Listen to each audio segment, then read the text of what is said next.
Hello guys, in this video I am going to show you how to use the VR function concerning the beauty section in the Zara application. But first I just want to mention, don't forget to subscribe to my channel because at 10,000 subscribers I am going to show you my whole YouTube revenue statistics and growth strategy, how to make money online. So let's jump into it. First of all, open the application on your phone, then tap on the menu icon down below and select the beauty section. Then tap on VR Store, which will appear to you in a second. After that, you are ready to choose from the above mentioned categories such as lips, eyes, face, nails, and tools.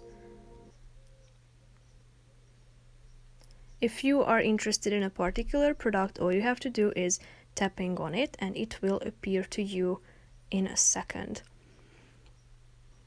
By scrolling down, you can see what this kit contains and how it looks like. You can even try it on by tapping on this icon, try on, that you can see in the middle of the screen. And if you like it and you would like to purchase it, all you have to do is tapping on the add to bag icon or button.